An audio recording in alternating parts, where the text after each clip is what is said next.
PTI रहनुमा फयाजुल हसन चौहान इस वक्त हमारे साथ मौजूद हैं। चौहान साहब, लंदन की अदालत ने मुस्लिम लीग नून के सदर शहबाज शरीफ और सुलेमान शहबाज को मनी लॉन्ड्रिंग के इल्जामात से बरी कर दिया, क्या कहेंगे आप? बिस्मिल्लाहिर्रहमानिर्रहीम। पंजाबी का एक मुहावरा है कि पकड़ियां छोड़ के उड़दियां पीछे जाना।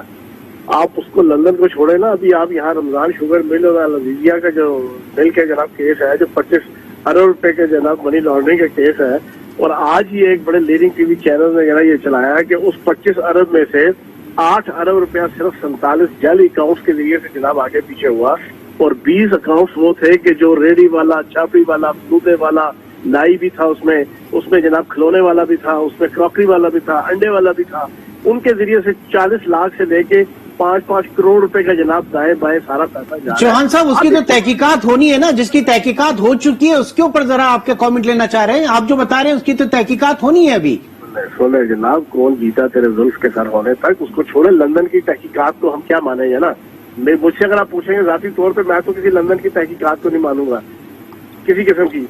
मुझे तो पाकिस्तान की तहकीकात का पता है, जो पाकिस्तान के अंदर जना जो लूट मार के इनके ऊपर केसेस चल रहे हैं, जो एड पे लगे हुए हैं। आप छोड़े उसके जना लंदन के जना, क्या लंदन में वो बैठा हुआ था ना, वो गेंडा स्वामी जना इल्ताफ हुसैन, कितने उसके खिलाफ केसेस जना वो उसके फैसले हो गए थे, कितने में उसको सजा हो गई थी अभी तक। आपका ये स्टेटमेंट मुतनाज़ा नहीं बना सकता ताल्लुकात को, क्योंकि दुनिया भर के अगर वहां पे इंटरनेशनल कोर्ट्स हैं, वहां से ये फैसला आ रहा है, तो ये आपका ये बयान जिसपे आप कह रहे हैं कि आप नहीं मानते लंदन की अदालतों के फैसले को।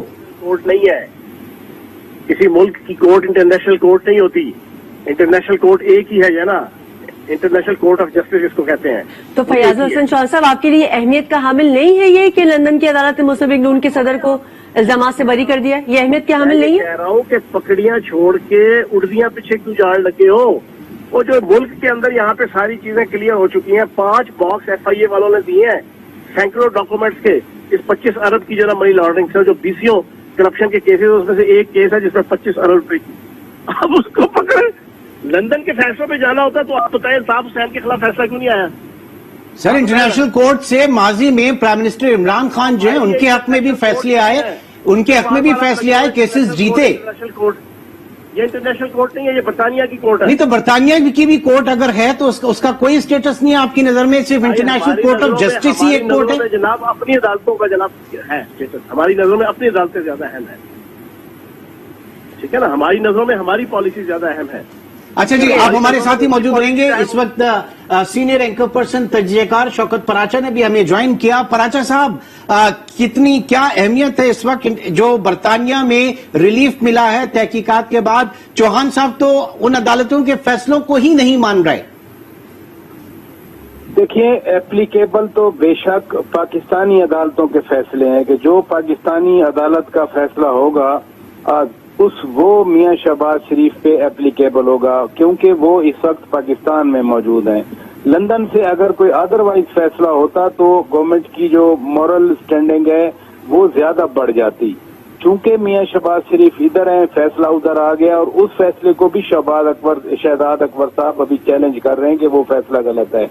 लेकिन इसमें कोई शक नहीं है कि जैसे ये लंदन जाना चाह रहे थे शहबाज शरीफ साहब, नहीं जाने दिया पाकिस्तान की अदालत ने, तो जो एप्लीकेबिलिटी है, जिस चीज का अतलाक होता है, वो तो पाकिस्तान के अपने कवानीन हैं, पाकिस्तान के अपने लॉज हैं, पाकिस्तान के अपने अदालती फैसले हैं।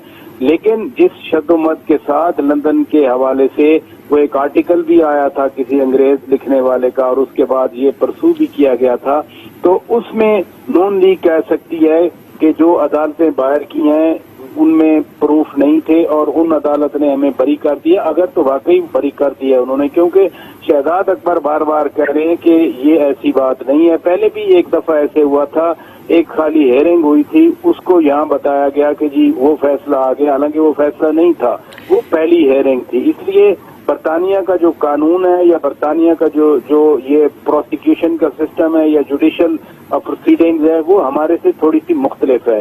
तो उस पर्सपेक्टिव को भी हमें ज़हन में रखना होगा। लेकिन नून लीग के लिए ये एक मॉरल विक्ट्री है। वो बरमला अभी कह सकते हैं कि जी जो एक दुनिया की किसी भी मुल्क की एक अदालत है और बरतानिया का जुडिशल सिस्टम इंडिपेंडेंट समझा जाता शहजाद है। अकबर साहब का आप भी जिक्र कर रहे हैं शौकत पराशा, उन्होंने कहा कि तहकीकात नैब या एसेट रिकवरी यूनिट की दरखास्त पर नहीं की गई थी बल्कि एनसीए ने खुद ट्रांजैक्शन को मशकूक करार दिया था, इसलिए इन्वेस्टिगेशन की गई थी। नहीं, परसू तो होती रही यहाँ से। शहजाद अकबर साहब बड़े अरसा वहाँ लंदन जाते रहे, वहाँ बैठते रहे, वो वहाँ पर प्रेस कॉन्फ्रेंसेस भी करते रहे। वो मुझे तो बिल्कुल अच्छी तरह से याद है, लंदन में बैठ के प्रेस कॉन्फ्रेंस करते थे कि अब शहबाज शरीफ के खिलाफ इतने सख्त किस्म के एविडेंस हमारे सामने आ गए हैं। असल मुसीबत मसला ये है कि ये गो के अदालती केस होता है, अदालती प्रोसेस होता है, लेकिन ये पॉलिटिकल मोटिवेशन, पॉलिटिकल ओरिएंटेशन जब आ जाती है उसमें आकर चीजें ब्लर हो जाती हैं, और उस ब्लर जो चीज होती है उसमें हर साइड अपने अपने स्पेक्ट्रम से, अपने अपने प्रिज्म से देख रही होती है। और इसीलिए कहते हैं ना कि आज जैसे मैं पैरेलल एग्जांपल दूं, इस्लामाबाद हाई कोर्ट ने नायरी वाला केस जब सुना तो वो कह रहे थे कि हम क्यों इसमें पड़े, पार्लियामेंट है, अदालत अपना पार्लियामेंट है, उसके बाद सियासी जमातें खुद फैसले करें। ब्लर जब हो जाएगा तो फिर हर पार्टी अपने प्रिज्म से उसको देखेगी। लंदन की अदालत में मुस्लिम लीग नून के सदर शहबाज शरीफ और सलेमान शहबाज को मनी लॉन्ड्रिंग के इल्जामात से बरी कर दिया। इस पर हमारे साथ मौजूद थे फयाजुल हसन चौहान और शौकत पराचा। आप दोनों का बहुत शुक्रिया।